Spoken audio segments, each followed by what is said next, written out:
This is your Mstislav Gildish, a Soviet mathematician and a prominent figure in the Soviet space program sometime in 1974. And you have just realized that the NASA space shuttle, could drop a 25-ton thermonuclear bomb with an explosive yield of at least 25 megatons with a quote-unquote quick dash to the north. And this is you after realizing that the United States have a decisive military advantage on how to deliver a preemptive nuclear strike on your nation. Of course, in reality, the space shuttle was only designed to deploy near-Earth infrastructure to act like a sort of space truck. But it's only officially, though. You don't know this. With all the Cold War paranoia, who knows what else it could do, or what the Americans could be lying about. You're already behind on time, and who knows what the Americans could be planning. It's 1974, and you don't have a space shuttle for the Soviet Union. What do you mean we don't have a nuclear weapons carrier in space? The Americans might. How are we going to respond to the shuttle threat? The Soviet Union needs a space shuttle to parallel the perceived military threat from the US shuttle, and they need it now. The USSR needs the Buran.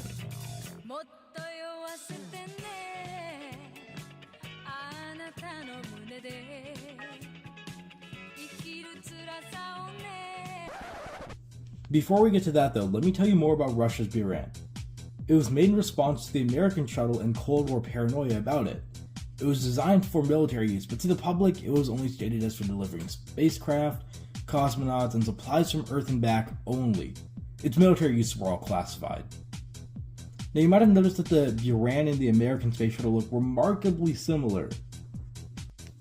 There's actually a really good reason for that, and it's not because the Buran's a clone. Even the designers were actually hesitant in making it look so similar to the American shuttle. It's really because of the wind tunnel testing. When the Soviet engineers tested NASA's design, they found that their design didn't have any faults, and all the data about the shuttle's development was all unclassified, meaning it saved the Soviets a lot of work because they were able to just copy NASA's homework, but change up a couple answers. And even though the crafts look very similar, their internal specs are completely different. The Buran's intended use was military and logistical, like deploying satellites, cosmonauts, supplies, and a potential nuclear payload. While the NASA shuttle's intended use was just civilian and military uses like satellites, servicing the ISS, and research. Even the shuttle's classes were different. The Buran is considered a super heavy lift reusable spaceplane, while the NASA shuttle is just a heavy lift reusable spaceplane. Even their propulsion systems were different. The Buran had no main engines on it. All of its lift came from the Energy, a rocket system that sent it to space. While the NASA shuttle had 3 main engines and was lifted off into space by 2 other solid boosters. And when it comes to payload, the Buran could carry 30,000 kilograms, while the NASA shuttle could only carry 24,400 kilograms to low Earth orbit. And flights-wise, the Buran only flew 1 flight compared to the NASA shuttle's 135 total. And to top it all off, the Buran was capable of fully automated flight, while the shuttle needed onboard pilots. And the Buran also had a higher lift-to-drag ratio than the shuttle, comparing 6.5 to 5.5 for the NASA shuttle. It even had a less toxic and better performing orbital maneuvering system, a drag chute, and was able to hold crews of up to 10 people when the shuttle could only carry an average of 7. On paper, the Buran was a better space shuttle in every way. It was the largest and most expensive project in the history of the Soviet space program. But this opens up a whole new question. How do you build something this big? All the parts would need to be shipped to the launch pad somehow. And to this, the Soviets had one answer. The Antonov 225 Mira.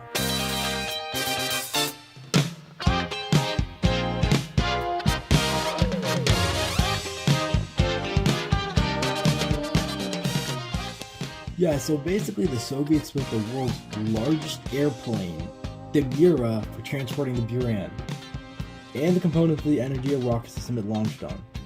For reference, this plane has a wingspan of 88.4 meters, which is wider than a football field, and nearly 70 feet shorter than the length of a football field. This plane is massive. It could carry up to 640,000 kilograms, and it carried twice as much as a Boeing 747 fighter aircraft NASA modified to move their craft.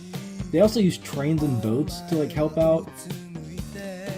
It would move shuttles and boosters by carrying them on top of the plane and could still hold even more parts inside.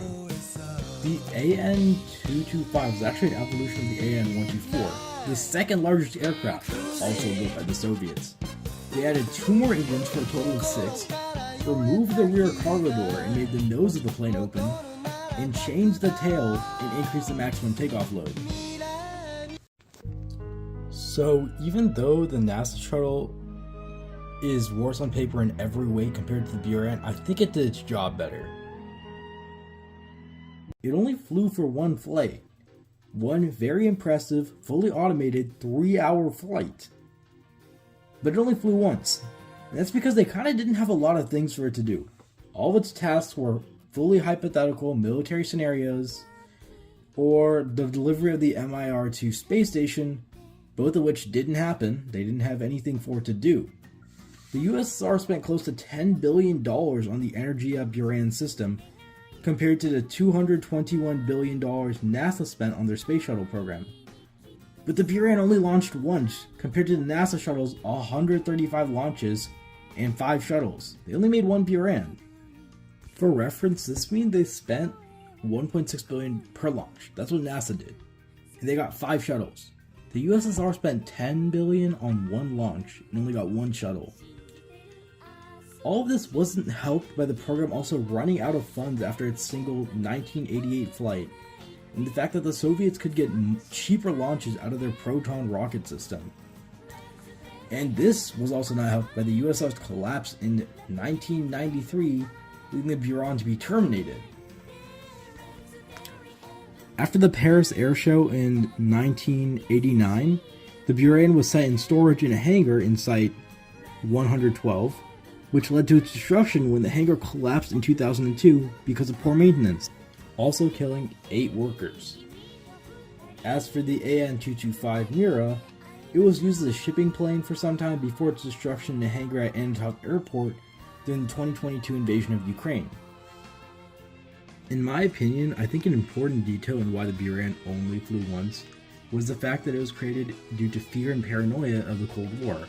They didn't have any actual plans made for it other than hypothetical ideas of what it could do.